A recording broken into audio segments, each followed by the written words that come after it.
하트 시그널 같은 경우에는 3명 정도로 시작을 합니다. 시작 단계에서는 이제 레퍼런스라든지 방향에 대한 설정들을 2~3명 정도가 이제 시작을 하게 되고, 가령 로고 디자인 같은 경우에는 뭐 한두 명이 담당해서 진행을 하고, 되게 많은 것들을 좀 버리는 과정이 좀 더 많았던 것 같아요.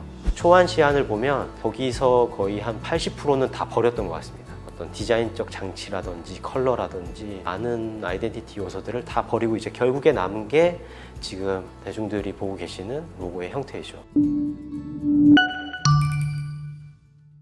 방송가 쪽의 디자인 팀들이 행하고 있는 프로세스는 사실 거의 유사할 것 같아요. 제작진과의 미팅이 제일 처음 이제 만들어지는 거고요. 제작진 쪽에서 이 프로그램에 대한 비주얼 아이덴티티를 너네랑 같이 고민하고 싶어 라고 이제 연락이 오면 거의 인터뷰 형식으로 얘기를 서로 이제 주고받고 하는 단계가 첫 번째 단계입니다. 거기서 저희들끼리 이제 얘기하고 정리하고 한 것들을 레퍼런스화 시키고, 그것들을 다시 한번 시각적으로 이제 제작진들과 소통을 하죠. 너네가 얘기한 게 이런 게 맞니? 우리가 생각했을 때는 이런 것보다 이런 게 좋다. 그 순간 때 좀 BNC에서는 좀 더 리드를 많이 하려고 합니다. 우리 쪽에서는 A, B, C를 합쳤을 때 어떤 이미지가 나올지 잘 아는데, 그렇지 못한 집단들한테는 저희 쪽이 좀 많이 리드를 하려고 하는 편입니다.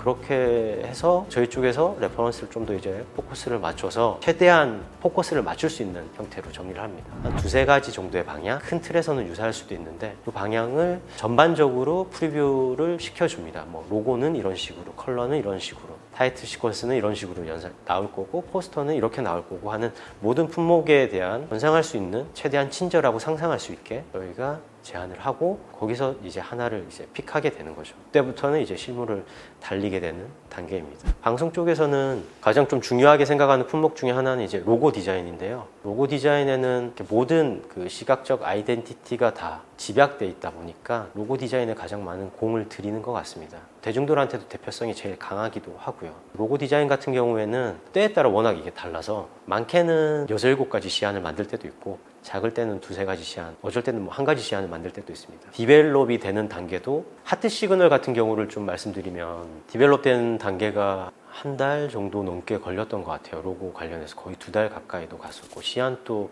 수십 가지가 나왔던 경우이기도 하고요. 로고 디자인을 그렇게 정리하고 일관성을 부여하기 위해서 나머지 품목들에게 다 이제 확장 베리에이션을 진행을 합니다. 그래서 하트 같은 경우에는 로고 디자인 할 때 워낙 제작진과 저희 쪽에서 명확한 꼴이 있었기 때문에 디테일에 대한 어떤 논의가 굉장히 많았었던 것 같아요. 타이포에 대한 굵기라든지, 그리고 이렇게 심장 박동처럼 이제 표시되는 그러한 시그니처라든지, 그런 부분들에 대한 논의가 되게 디테일하게 많이 됐던 거고, 하트 시그널 같은 경우에는 시작은 한 3명 정도로 시작을 합니다. 그 시작 단계에서는 이제 레퍼런스라든지 방향에 대한 설정들을 2~3명 정도가 이제 시작을 하게 되고, 실무에 들어가게 되면은 5~6명까지도 진행을 하게 됩니다. 워낙 많은 품목들이 있기도 하고 많은 유관 부서들과 협의를 해야 되기 때문에 한 6명 정도가 움직였던 것 같고, 가령 로고 디자인 같은 경우에는 뭐 한두 명이 담당해서 진행을 하고, 의미적인 장치를 시각적으로 너무 많이 두지 말고 되게 가볍지만 이렇게 확장 가능할 수 있는 어떤 시그니처를 한번 만들어 보자 라는 것들이었고, 그리고 어떤 프로그램 어떤 성향이나 취지도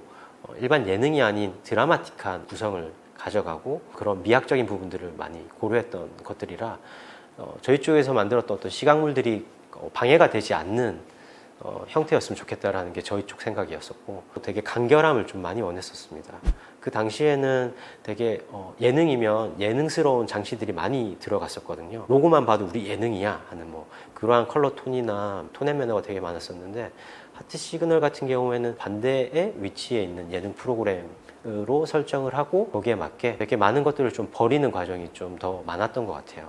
초안 시안을 보면 거기서 거의 한 80%는 다 버렸던 것 같습니다. 어떤 디자인적 장치라든지 컬러라든지 많은 아이덴티티 요소들을 다 버리고 이제 결국에 남은 게 지금 대중들이 보고 계시는 로고의 형태이죠. 그리고 시즌 1, 2, 3가 계속 지속되다 보면서 계속 어떤 디테일한 밀도라든지 변화는 계속 가져가고 있습니다. 시즌 3 같은 경우에는 더 두꺼웠던 어떤 타이포를 좀 더 얇게 구성을 해서 좀 더 트렌디하거나 날렵해 보일 수 있는 그러한 인상을 전달할 수도 있기도 하고요. 타이틀 시퀀스도 한두 명 담당해서 진행을 하고, 포스터 같은 경우에 2~3명이 이제 붙어서 진행을 하고, 각 품목마다 한두 명씩 붙어서 업무를 진행하는 것 같아요.